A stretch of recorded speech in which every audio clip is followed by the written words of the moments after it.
Well, now I've got a special treat for you. I'm going to talk about mentoring for a little bit.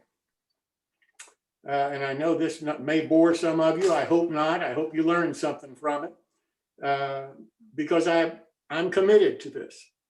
Mentoring is something that I wholeheartedly believe in. So, how do you become an excellent model builder? Well, your first step, you find a mentor. What is a mentor? A mentor is a trusted counselor or guide. You listen to them. You try out what they tell you. You give them feedback. Your second step is you build a lot of models. It's the only way that you'll develop confidence in your building ability. And it's really the truly only way you're fully going to learn model railroading. So why is the mentor the greatest gift a model railroader can get? Well, a mentor has built good models. He's built bad models. He's built a lot of models. I've heard people say that the only difference between an exceptional builder and an average builder is that one of them has built more models than the other. And I think there's a lot of truth in that. That exceptional builder has been there, done that. Not once, probably hundreds of times. With a mentor, the main advantage you get is you'll build better models quicker than if you try to go it alone and try to do it 100% on trial and error. For one thing, the techniques that a mentor brings to you are things that he's tried, that he has thought up, that he has developed over his experiences in building models, and they work for him. Most likely they'll work for you too. But what you may want to do is use your own imagination to solve a problem that you have. If his technique works for you, use it. If it doesn't, modify it, change it to something that does suit you, that does meet your needs, and then pass that knowledge on to future modelers. Then you become the mentor. A mentor will help you develop your confidence. I can't tell you how important that is. If you start building a model and you are absolutely sure at the end of the day you're going to be able to do it, you have a totally different viewpoint on building that model than if you're not sure that what you're going to turn out is going to be something that you're really going to be proud of. You're going to come away from that experience knowing that you can build anything you want. If you see it, you can build it. Now, there's all kinds of mentors. You need to pick the one you want. There are mentors that are fantastic structure builders. There are mentors who are fantastic scratch builders that build cars, that build locomotives, that are track planners, that are specialists in operations. It depends on the kind of education you're looking for. That's the kind of mentor you need to look for. Are there mentors available? You betcha. If there weren't, then we couldn't do these shows. If there weren't, the people that you meet on these shows, you may never have met. Some of the people that just attend these shows are exceptional modelers that can be anybody's mentor. Where else do you find mentors? All over the place. If people know that you're a model railroader, if people understand that you may need some help, you'll be amazed at the people that'll come up to you and offer to help you. Never be afraid to ask for the help. It's the greatest compliment you can give somebody, is to ask for their help. So you say, well, okay, mentor is important, but why do you write about it? Why do you host these meetings? Why do you spend so much time and effort on trying to talk about and deal with mentoring?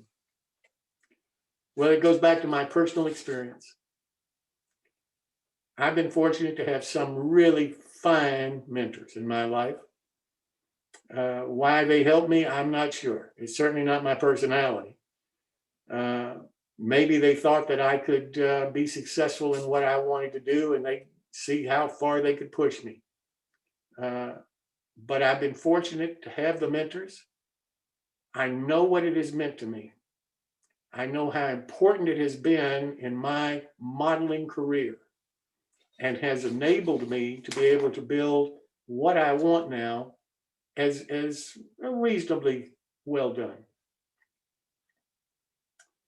So what I try to do is I try to introduce people to you. I try to get you to meet them, maybe to understand them a little bit. Who are these people? Maybe to show their personality a little. Maybe by just asking them a couple of questions, or maybe just letting them talk for a while. Maybe so you feel, hey, I think I know that guy well enough. I can send him an email. I think he might be able to help me. Now let me ask him and see what he says. You'll be surprised.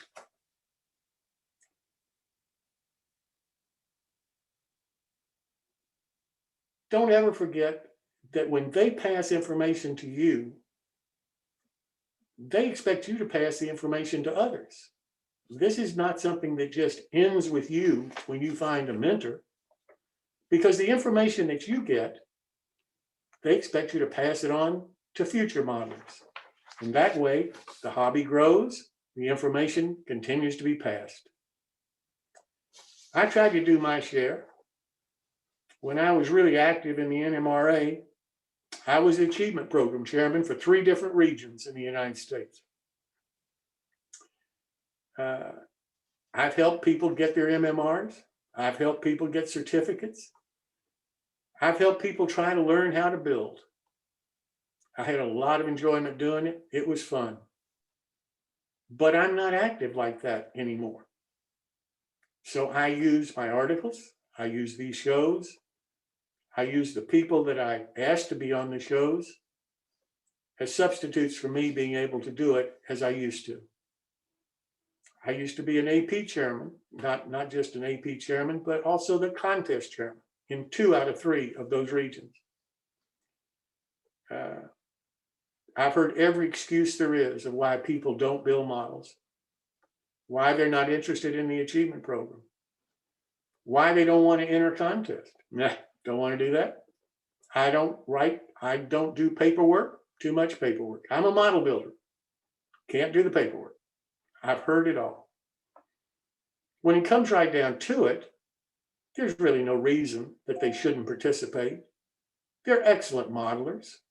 They just have to want to do it. If you can get them to want to do it, then they'll succeed and they'll enjoy it, and it'll be a great educational opportunity for them. That's part of what my build that Chris Kuntz does for us is all about. We want people to show us and talk about what they're proud of, what they're having trouble with, what they'd like to learn about, what they need help to finish. Most of all, we just like to see what they're doing and have them tell us about what their efforts are in their model building. That's why Greg, Bob, Clark, and the Bills that we talked about a little bit earlier are all part of this. It's an attempt to try something a little different for the show, to try to get really talented modelers, really specially talented modelers, to demonstrate what can be done in building a kit. Off-the-shelf kit, no special deal, nothing special about it. Anybody can get the kit. We encourage you to buy the kits. We encourage you to build along with these great modelers. But that's what it's all about. Because unfortunate today, the ability that I had to spend every Saturday with my mentor for hours at a time and sit there and have him tell me stories and watch him build, those days aren't available anymore for a lot of us. So the option is we do it by Zoom, or we do it by YouTube, or we do it hopefully over the telephone. some way other than being able to sit there side by side and watch and learn. Are we doing any good? Frankly, you're the proof of the pudding. If you're building better models, if you're learning anything from these shows,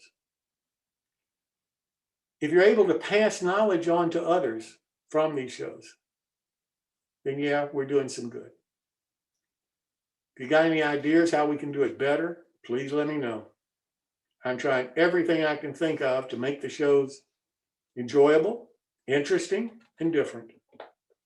So any idea you have, it's worth a try, and I'm all for it. But let's take the other side. Let's say that we don't have mentoring. Let's say the knowledge doesn't get passed on. Then I don't think our hobby will be the same in the future. Won't be what I grew up with. Won't be what most of you grew up with. Won't be what I'd like to see us pass on to future generations. Why? The skills won't be there. The techniques won't be remembered. The people like me will be forgotten long, long time before. So who is going to talk about mentoring? Who is going to know the skills that were there, the techniques that were available, the efforts that were made to get to the hobby to where it is today, the creativity that kit manufacturers have brought to this hobby? What's available to us today? Do we want to see it expand and grow and develop? Then more people need to build models. We need to encourage building models, and we need to mentor the people that we can help and that want to learn from us. So who cares? Well, I'm frustrated. I'm frustrated that we don't have a larger audience every show. I don't know how to get the audience. People say, don't worry about it, it'll come in time. Well, we've been doing these shows now for almost a year. May the 1st, it'll be a year. Twice a week for a year. We're booked with featured modelers now through June of this year. So people want to be here. People want to see it, but not enough. And how to reach them, I don't know. We're trying everything we can think of. If anybody can help us, we welcome your help. We welcome your advice. We're struggling trying to get the more audience. We just aren't successful at this point, and I don't know why. I hear comments like, well, I don't want to participate because that's just a bunch of old men talking to each other. It's an amateur production. They can't get it right. It's not professionally done. I'm to blame. You got it. We're just a bunch of old men. I'm one of them. Yep, our productions aren't MGM quality. Yep. But that doesn't mean we're not trying to get them there. It means that we are new to this technology, but we're trying. And that's all we can do at this point, and hope that we improve over time. We're trying. But then I'll wake up and go to my emails, and I get somebody that says, thanks so much. Really enjoyed last night. Thanks for having so-and-so. Never knew that manufacturer even existed. Thank you. And all of a sudden, it makes it all worthwhile. All the mess, all the phone calls, all the non-returned emails, everything that's involved in putting one of these shows on. Twice a week, almost a year, writing articles, 3 years, makes it all worthwhile. Because we are reaching somebody. And they're appreciative enough to say thank you. So how do you get a mentor? Assuming you want one, I hope you do. But how do you get one? You look for the most talented modeler you can find in the area that you want to learn about.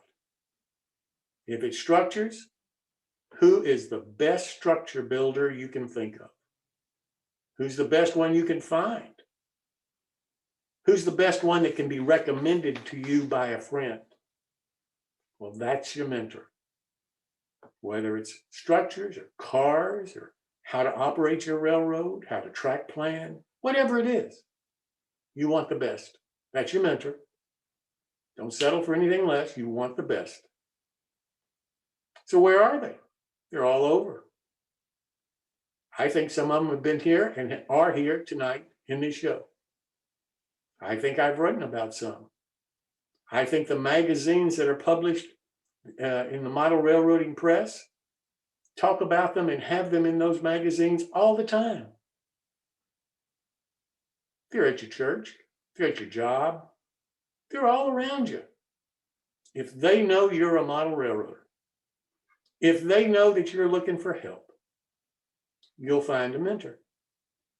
May not be the one you want at first. You may go through mentors, 3, 4, 5, 10, how many ever you need, but you'll find a mentor. Keep looking for the best. Take what you got. Ask them questions. Don't ever be afraid to talk to people. I hear it all the time. I could never go up to that person and talk to him. That person's a really talented modeler. He'd laugh at me. I'd be embarrassed. I'm almost afraid to talk to him. Don't be. You'd be amazed. He puts his pants on just like you do. It's easy. Tell him what your problem is. Ask for his help. Remember, it's the greatest honor you can give him. You're asking for his help. And don't forget to say thank you. And how do you say thank you?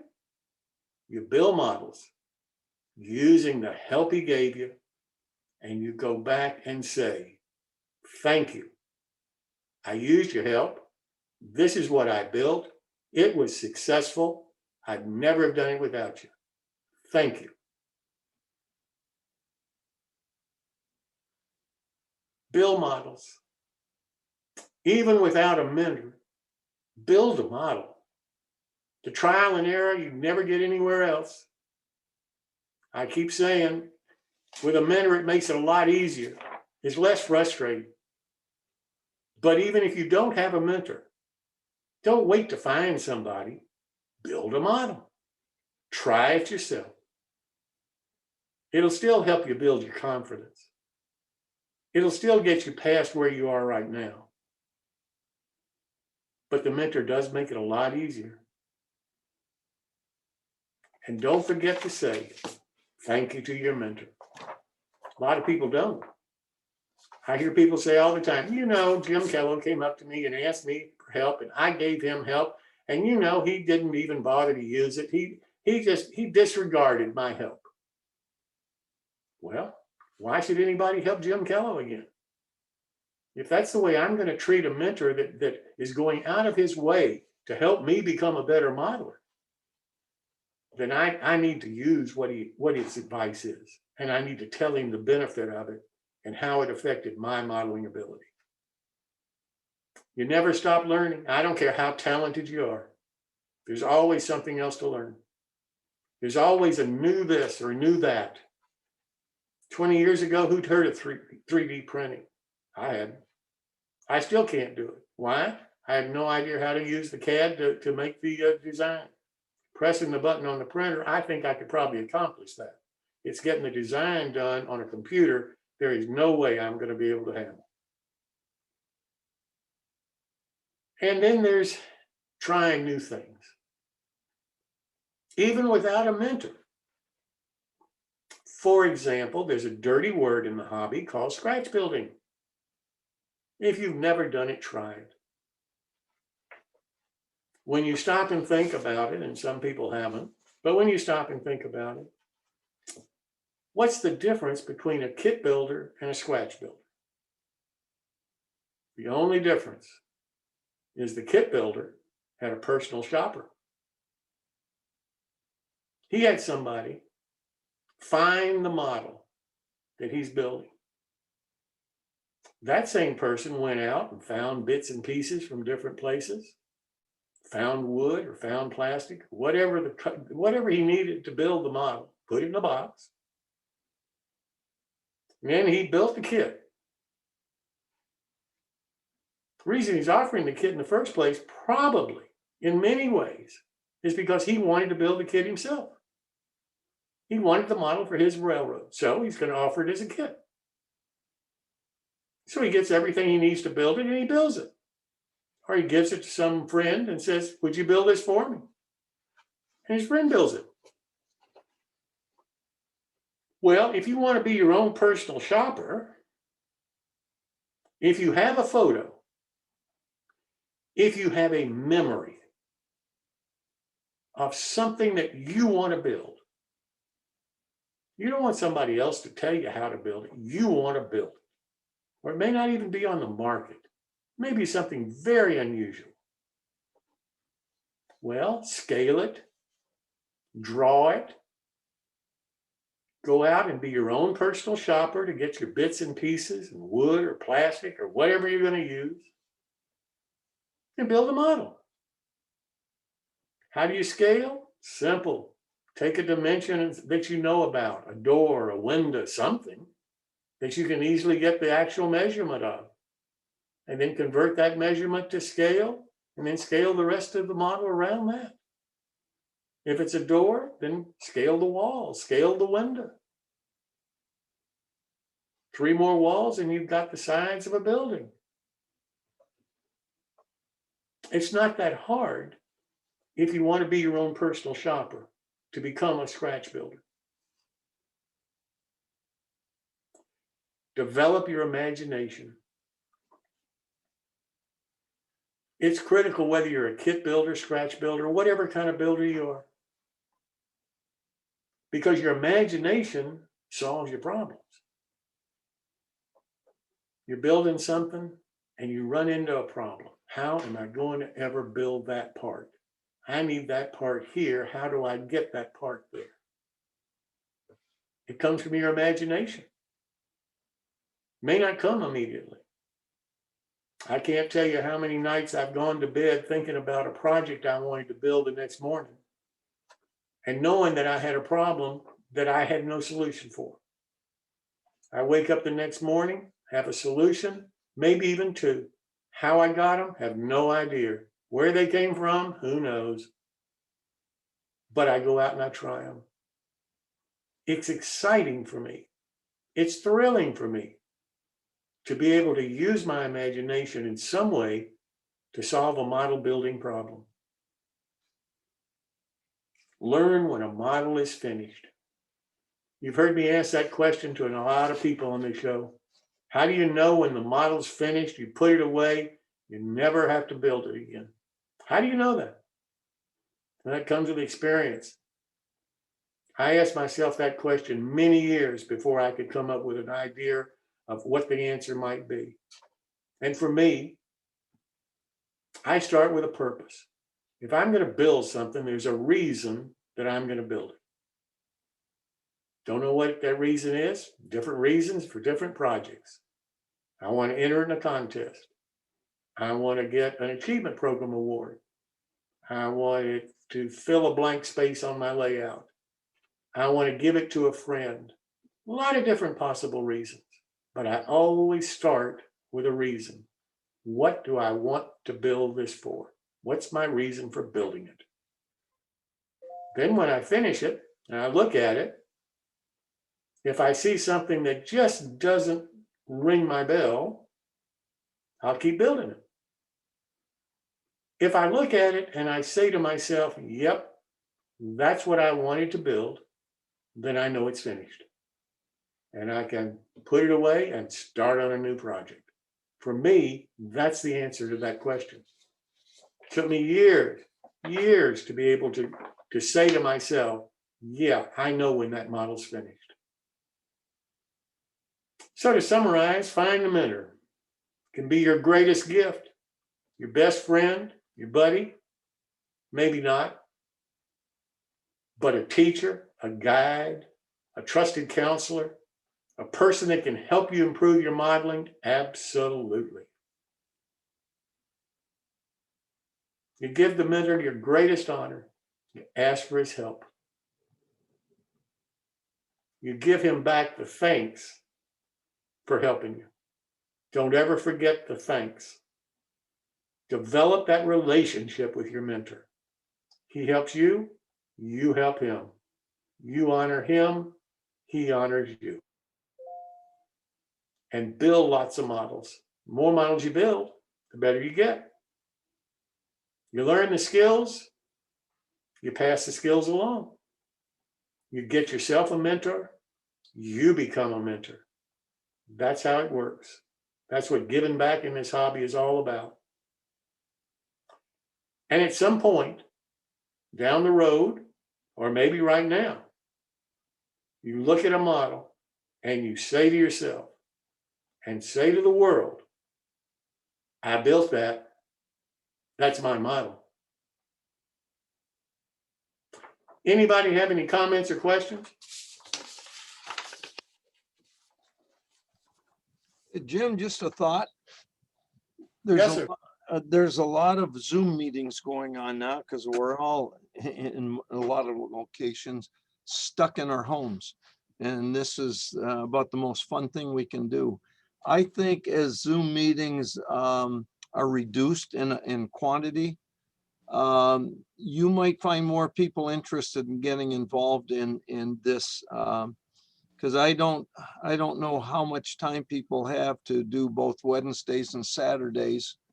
And then if they have any others, but once they come here and try it, you've got some great presentations. And I think we could attract more people looking for the enjoyment of Zoom once they start reducing the amount to pick from. That's a good point. And there are an awful lot. That's why I mentioned Philip Burnside a few minutes ago. I was really impressed with the way that Philip ran his meeting today for the steel guys. And I was really impressed with the caliber of the people that I met on the show. And I'd be honored if some of them wanted to come on this show and talk to you about the kind of modeling that they're doing. One guy did a clinic and I learned something about a kind of wire that I had never even heard of before. I guess if you're into lighting and that kind of thing, this kind of thing is familiar with you. That's just something that I'm not that familiar with. So I really got some benefit out of it. So I'm conscious of what you're saying. I try to get people that I truly believe not only are talented, but that have fire in their gut. They're model builders. They appreciate model builders. They appreciate people that want to learn the trade, learn the craft, get better doing it. And they're willing to take the time to help people along. And that's the kind of person, frankly, Andy, like you are. And that's why I asked you to be a part of the show on a regular basis. I really believe that there's a role for operation in the hobby. It's not my cup of tea, frankly. I'm a model builder. I happen to build model railroad stuff, but I'm a model builder. I love to build models. I don't particularly enjoy watching a train, but I love to build the models. Right. You know, it's interesting. They say most people into operations, they're happy with plywood and track. They don't need scenery. They don't need anything else because they're so tied into the operation. Not that they don't appreciate scenery. It makes it a lot nicer, but they'd be just as happy if there was no scenery. And the reason that I invited people to talk about track planning, and the reason that I invite people to talk about animation, and the reason I want scratch builders, and the reason I want structure builders and car builders and all the variations in the hobby is because none of us are alike in the hobby. Yeah. So, you know, if all you have on a show is people building structures, okay, fine. Then people building structures and like to build structures, that's who's attracted. Scale doesn't matter to me. You know, I've had people tell me, oh, he's an O scaler. Ah, he's an S scaler. I'm an HO guy. I can't deal with that. I've heard people say, there's no point in me becoming involved in the achievement program with the NMRA because I'm not an HO modeler, and NMRA is just HO people. So there's no point in me participating. Well, scale doesn't matter to me. I'm an O-scaler, O-scale traction. If I only looked for people that were mentors to O-scale traction modelers, it's few and far between. Yeah. My mentor was an HO regular scale modeler. But I learned how to build from him. I learned how to build from brass with him. I still have the lathe that he used to use to build with. I think of that man every time I sit down at my workbench. He had a tremendous influence on me. Scale doesn't matter. The people that are military modelers, and if you're into weathering and some of the detailing that they go into, there's so much that we can learn from them. The paint that they use, for example, I understand is better than the paint that we use. The model airplane people, you know, they're using stuff to control animation that I have no idea about because I'm not a model airplane guy. So I don't know how they work. Jim, I'd like to say that you brought something into focus for me that I hadn't really thought about. And when you're talking about mentors, I realized that when I joined Model Railroad Club that I'm in now, back in the early 90s, I was learning all the time from the guys there. I didn't think of it as them mentoring me.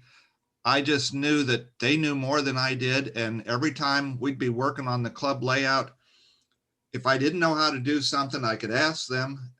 Or more often, if I was doing something, they'd come over and show me what I was doing wrong and how to do it right. And I can't think of how much I learned from them. But I never thought of that as mentoring. It was almost more like a mentoring group, the experienced guys teaching the new guys what they knew and passing it on. And now I'm one of the senior members in the club, and we have some younger members, and they bring a whole bunch of different skills and everything, but we're still all learning from each other. I think clubs are good for that. I totally agree. And it's funny. I've written about some clubs in my articles. I've tried to write about other clubs. Clubs don't want to talk about themselves. Why? I'm not sure. I don't really know. I know clubs are having trouble with membership around the country. I hear it from them every time I contact one of them to try to write about. I ask them what their mentoring program is, and all of a sudden the phone kind of goes dead and nobody has an answer because they don't consider themselves an outlet for mentoring. And I don't know why. Because they have so many people in the club that have so much skill. And they are passing it along. There's no question in my mind that people are learning from each other, but they don't seem to understand the importance of it or what they're giving the other people in the club. So I have trouble finding clubs to write about, and I'll be in touch with you about ours someday. Oh, that's great. I'd love to write about it. Love to write about it. I have more luck with writing about foreign clubs in England and Australia than I do in the US. And I don't know why that is.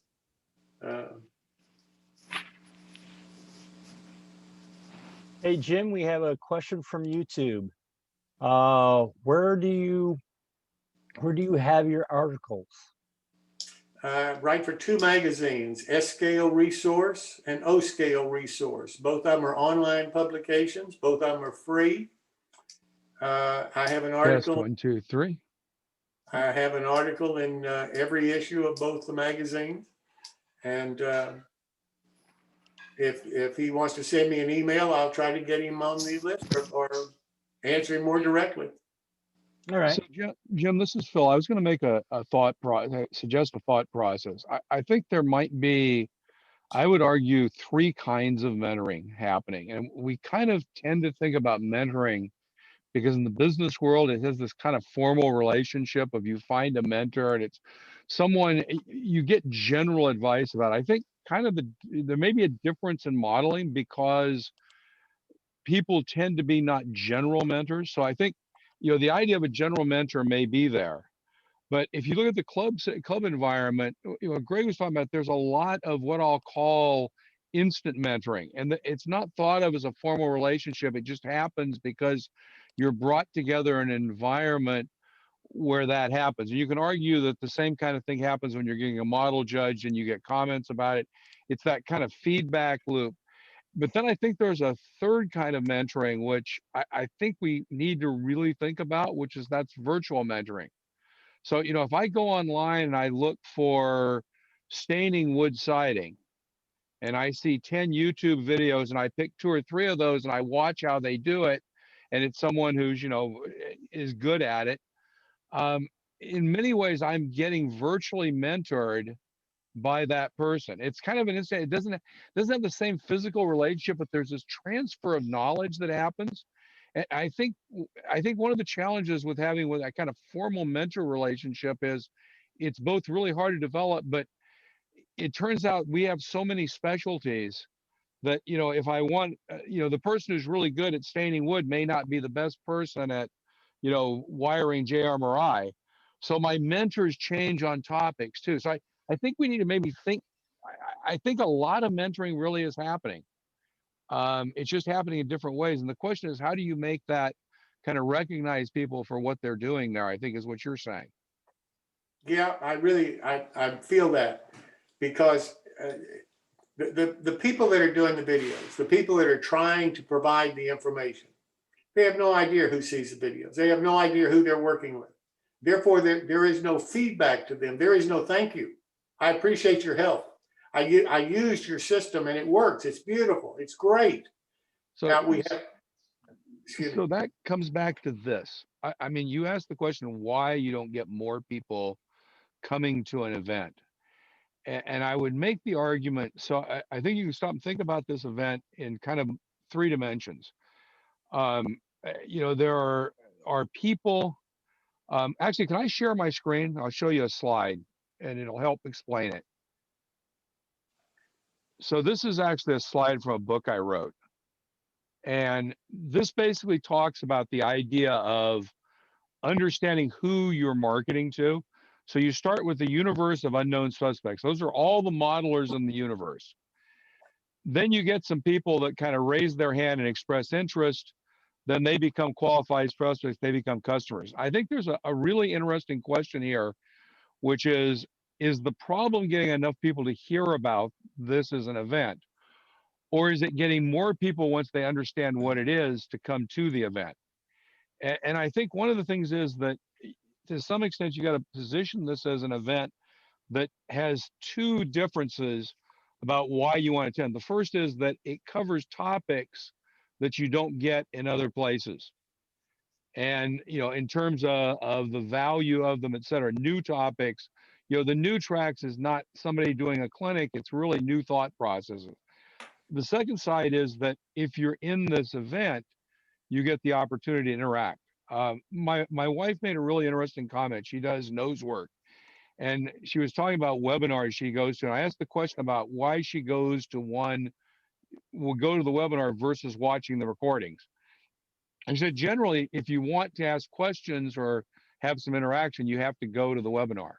So I think, one of the other things to do is really to think about, how do we encourage interaction to get that instant mentoring to be more than just the video presentation you see on YouTube, but more interaction about the techniques and understanding and feedback. So there's some kind of thought process. I think everyone is struggling with this. By the way, I have some interaction with the NMRA guys for the July NMRA convention. And that's one of the thought process there is really how do you replicate the interaction you normally get at a national NMRA convention in a virtual environment, because that's a lot of the benefit value versus what's available as content. If all you're doing is watching stuff, you can watch on the internet and watch recordings. Right. The other thought process too is, again, that idea of the number of people who come to the event versus the number of people who ultimately watch it. There's kind of the value of the content is the sum of those. the value of the interaction and being there for the event is what you created and people wanting to come to the recording. See, what I'm hearing, and I don't know whether this is fact or not, this is what people are telling me. People that are doing the Zoom meetings are saying, we're not doing it for the audience. We're doing it for YouTube viewers. We're doing it to produce the video and put the video on YouTube, and that's where we get the majority of the people, and that's who we're really doing this for. We're not really interested in the people that come to the show. Well, I look at this differently. I'm interested in the people coming to the show. Why? Because to me, this is as close as I'm going to get to meeting potential mentors for myself and being able to meet them, talk to them, evaluate whether what they're doing and is right for me, and then being able to follow up with them later if I really want to ask them some questions that'll benefit me specifically. Well, I don't know how you do that if all you're doing is looking at a YouTube video. If you're here, if you're able to ask the questions, no, we don't mute anybody on this thing. You're willing to, you're able to ask questions at any time during the show. We encourage that, and that to me is what's important, because that's how I learned.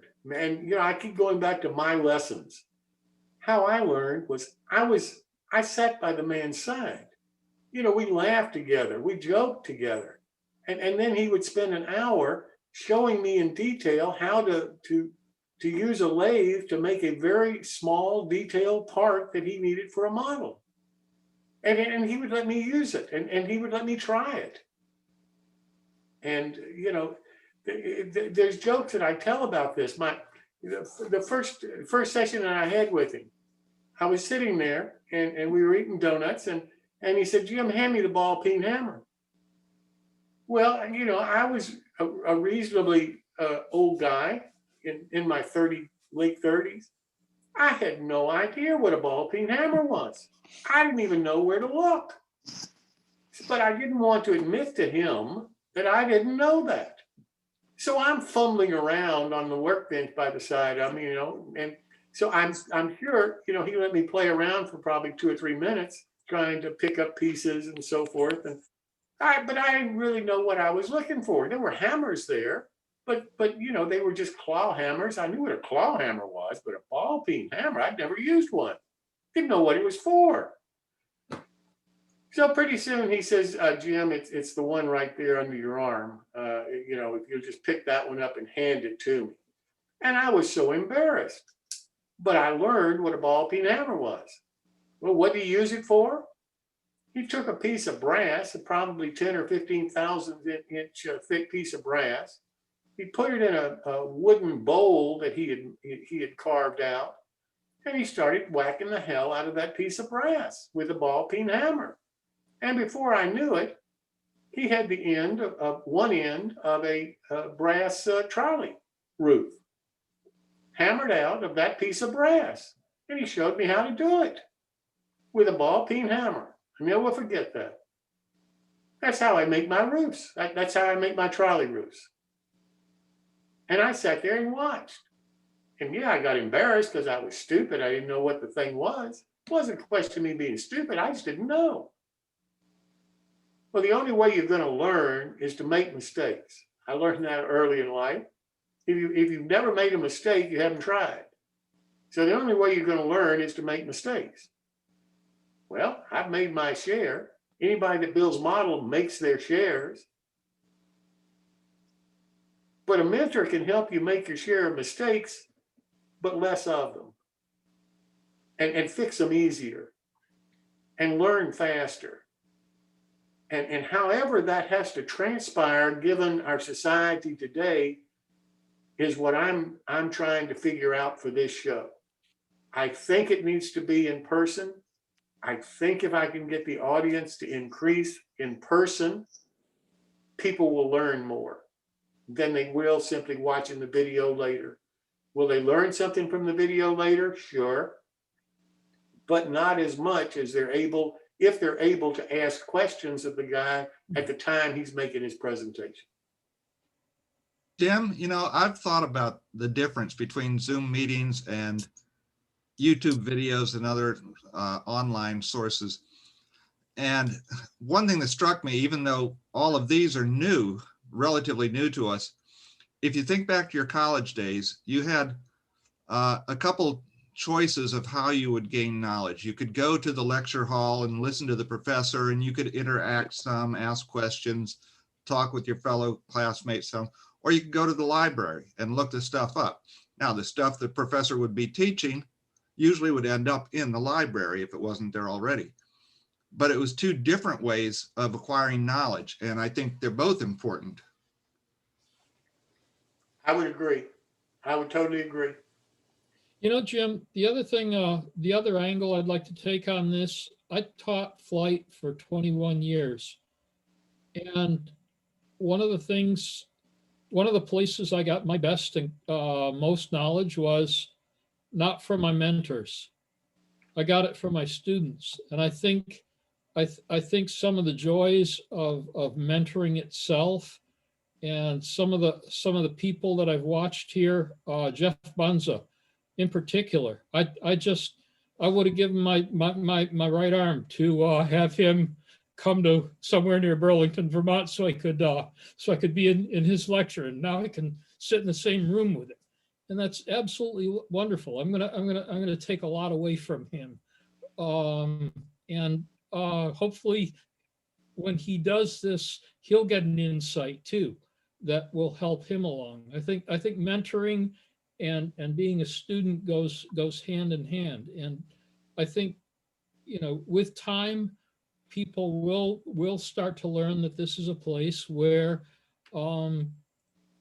people can, you know, go in both directions.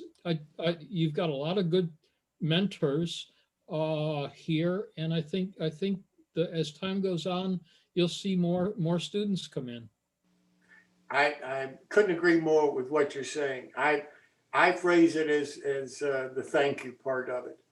I think the greatest honor you can give Jeff Unza is to ask for his help. And I truly believe that. But I also think just as critical and just as important for Jeff is the thank you that he gets from you. Him knowing that you're out there using the skills that he has shared with you, using the information that he's provided you, maybe in a totally different way than he's ever envisioned. Maybe you've improved on what he gave you, but the thank you that you can give back to him, I think is critical. And you know, that you said it a different way, but I think we're saying the same thing. And I agree with you 100%. But a lot of people won't accept the value. I mean, you know, you can try to help somebody, but if they're not going to listen to you or they kind of laugh at you, then you got to wonder, well, why am I doing this? You know, if a guy says, well, you know, that shows just a bunch of old men sitting around talking to each other. Okay, that's somebody's attitude. But yeah, I don't know how to change the show for that. I mean, what do you do? Say, okay, if you're over 30, you can't be here? I know how you change the show. Don't want to, because the people that are here, they're exactly the kind of people that I hope would want to be here. They're talented modelers, or they're modelers that want to become talented or more talented than they are now, or that they're willing to learn new things about modeling, about how to improve maybe the total view of whatever they're working on. Whether it's lighting, you know, when I found Jeff, and it's a funny story how I found Jeff. I had somebody else that said that they wanted to do animation. I said, great. I started calling it automation because same thing in my mind, but it's not. And he got sick and sent me an email and said, you know, you need to call Jeff Bunza. He's the guy you need. I can't do it for you, Jim, but that's the guy you need. Well, I found out that Jeff Bunza does an awful lot of stuff with Joe Fugate. on Joe's channel. So I didn't want to interfere. I figured, if Joe's already, doing some stuff with Jeff, I don't want to interfere in that kind of a relationship. So I sent an email to Joe and said, Joe, I'm looking for somebody that can do animation kind of stuff on my show.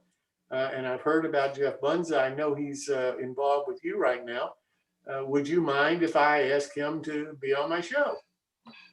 And Joe sent me and Jeff an email, in effect copying my email to Jeff and saying, Jeff, I think you ought to contact Jim. So Jeff called me up and we talked and so forth. And that's how Jeff got on the show. So from my standpoint, I got help from two sources. One person who I asked to do the subject because I knew he was talented. At least I'd heard of him before. I'd never heard of Jeff Bunza before. And Joe Fugate. He helped me.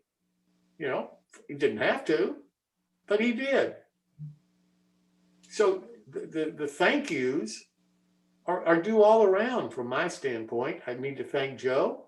I need to thank the other modeler who gave me Jeff's name. And I need to thank Jeff for doing one fantastic job, in my opinion, on animation and lighting and those kind of things. And I'm looking forward to what he's going to do next. The same as Andy. When I called up Andy, and I told Andy on the front end, same as I did tonight, operation is not my cup of tea. But at the same time, Andy, most of us don't have a basement or an attic or any kind of space the size that you have for a model railroad. So can you bring operations down to something that's manageable in today's world for the guy that's in an apartment, or, all he can do is maybe some switching or something. I mean, is that applicable to operations? Can you talk to that kind of modeler too? And he said he totally could, no problem. He did tonight. I thought it was a fantastic session. Really was. A lot of people may have switching layouts, but they probably haven't really thought about operation the way Andy talks about operation.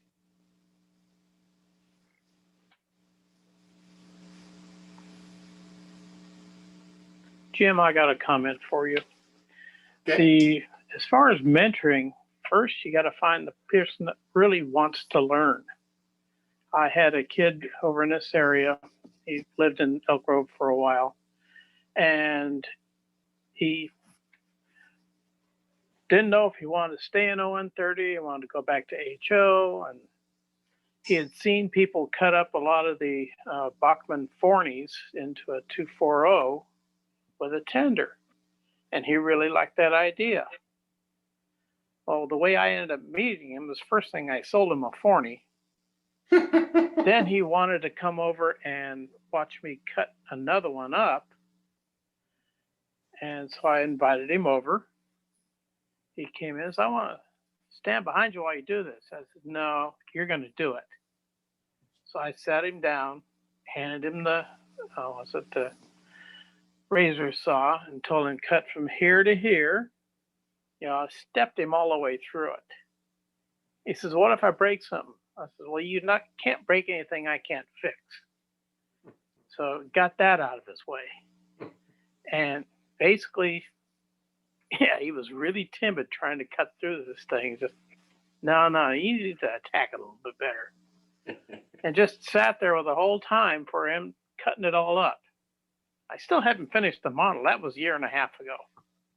He has since moved to Arizona, but he has now took things apart, painted things, repaired a couple of items.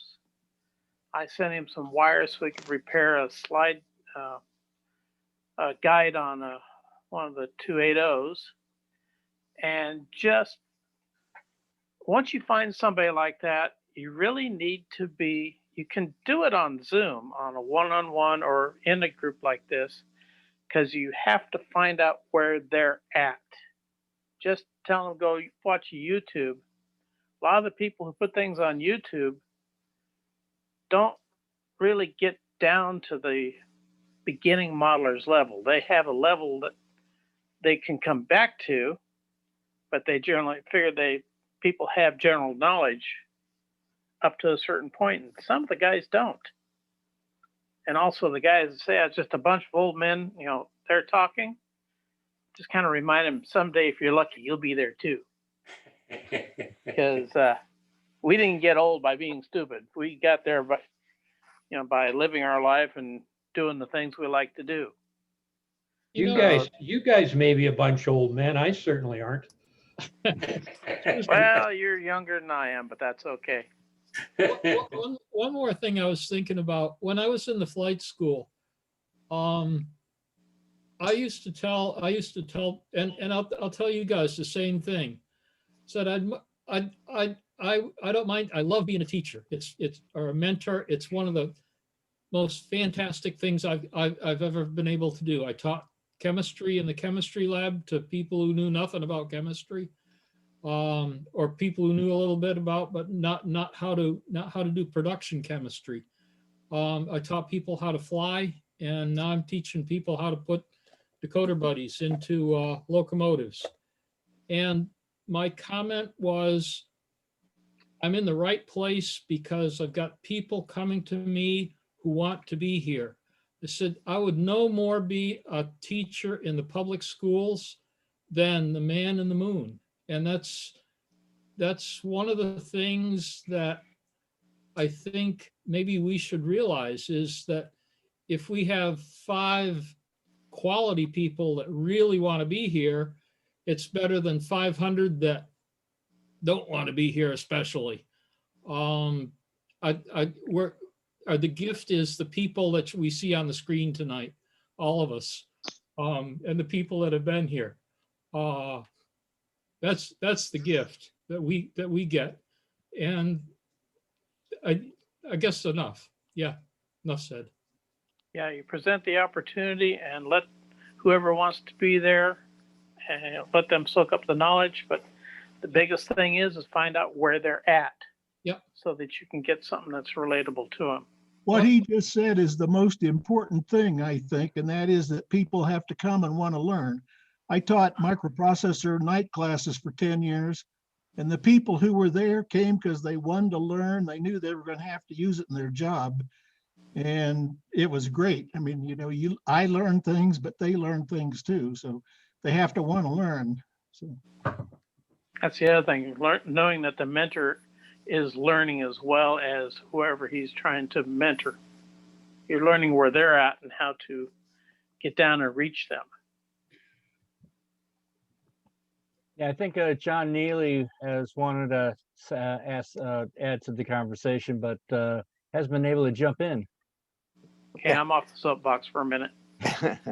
Hi, I've been attending for about 6 weeks, and I really have to say I'm one of those that I need to say thank you, because this has made me want to build and get in those kit builds. And I've never put together a wood kit or a laser cut kit or anything, but I'm going to try it. And I've been modeler since I was 7 years old, and I just am ashamed that I've never done it. But all the words of encouragement have made me want to do it. But I wanted to say I live in the Atlanta area. There's about 30 of us in here that have a roundhouse group that meet. And we've been meeting by Zoom once a week with about 15 people showing up each week. I'm sorry, about 29 people out of the group shows up for our Zoom meeting. And we're having a similar problem. We've got several MMRs in there, and they're always called on do all the work because everybody thinks they know them, or they think they're intimidated to talk to them because they're an MMR. I'm not intimidated. I'll ask them anything. But it's sometimes difficult because you feel like you're putting those guys that are the specialists and the experts, you're putting on them to the pressure to develop a clinic or to develop a presentation. And I was just going to say, and I think someone mentioned this earlier, talking about virtual meetings, that now that we have this tool called Zoom, it's a great tool for working one-on-one with somebody, because you can, if you're calling on the telephone, you may have a hard time seeing what they're working with. But if they present a problem and they're working on this structure or this kit, you can actually see. So I think we've got a great opportunity here to use Zoom for some one-on-one mentoring as well as group mentoring. That's my comment. I would totally endorse that. I think that's a great idea. In fact, it's something that I'd like to see us try to start on the show. I just don't know how to start it. If somebody out there has is interested in this and would like to try to start something like this on the show, I'm all for it. I don't have the time myself to do it. I'm going to need some help to get something like that started. But I would love to be able to offer from the people that would be interested, who are on the show, the capability of later Zoom meetings. They can use. They don't have to worry about joining Zoom. They're welcome to use this, the one that we've got that we paid for. We've got unlimited use of it. They could always use this Zoom for the one-on-one without costing anybody any money. And I'd be willing to do that. I mean, because I agree with you. The one-on-one, that's how I learn the most. There's no question about it. Being able to sit there and, every Saturday, I would bring a model that he had told me, I want you to build this. And I'd have a week then to go and build it. And then he expected me to bring it back and he'd look at it. And then he'd tear it apart and show me how stupid I am and so forth. And that went on for a long time. Well, eventually, slowly, he didn't lecture me as much and so forth. So I knew something was getting better. But it's funny. People talk about MMRs. There's nothing really that special about having an MMR. I'm telling you. I mean, all the MMR designates is that you have gone through the process that the NMRA recommends for a person to be certified as really understanding the operation, the function, and can actually build models of something, of freight cars, of passenger cars, of locomotives, of motor power, of structures, of prototype buildings, and so forth. And if you go through that and you do the amount of work necessary, then you get a certificate. And if you get X number of certificates, then they give you the MMR designation. But it doesn't mean that you know everything. My gosh, that's not the purpose of it. The purpose of it is you have demonstrated a knowledge in these areas. And that's basically what the MMR is designated. Now, some of us were stupid enough where getting the MMR wasn't good enough for us. We had to get every certificate there was. So the MMR then, we said, well, there needs to be a higher rank. We're better than an MMR because we got them all, right? So back 30 years, 35 years ago, something like that, a proposal was made to the NMRA to have another designation called the Grand Master Model Railroader. And the NMR said, nope, we're not going to do that. MMRs, as far as we're going to go, that's what we want to stay with. We're not going to do this. Well, those 4 or 5, 6 guys that had proposed it had, I think it was 8 patches made that designated Grand Master Model Railroader. And about 30 years ago, I happened to be given one of those patches. And I put it on my jacket. Now, I don't show it to a whole lot of people because I don't want to offend the NMRA or anything, but it is one beautiful patch. It really is. And at the time when I got the last one of all of them, the achievement program, National Achievement Program chairman at that point, who was one of the persons that had originally proposed this, had plaques made up, designated that you had achieved this and so forth, and when you achieved it and all of this. So you had a separate plaque. Well, I understand that they don't do that anymore. But at least I was fortunate to get one of the official plaques from him. And I do have one of the patches. And I laugh and joke about it, but it's something that I'm very proud of.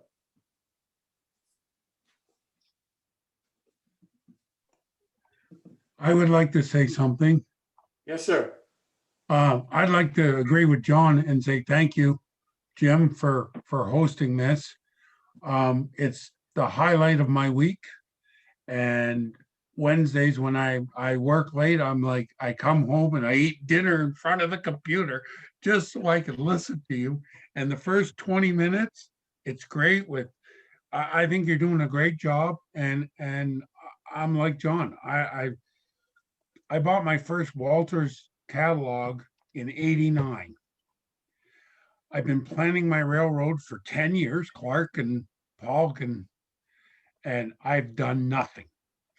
So now that I've been involved with this for several weeks now, I'm like, I got to do something just so I can show these guys that I can do it. So thank you very much, everyone that comes on the show, and the Zoom master for doing such a great job. And it's every Wednesday and Saturday night. This is what I do. Well, I'm happy to have you here. Thank you so very much for the comments. And we have- and the thing is, he also stays very late afterwards and all that, and that's when he actually turns the camera on afterwards. I don't want to scare anyone away with my ugly face, so. He's also possibly one of the taller ones here.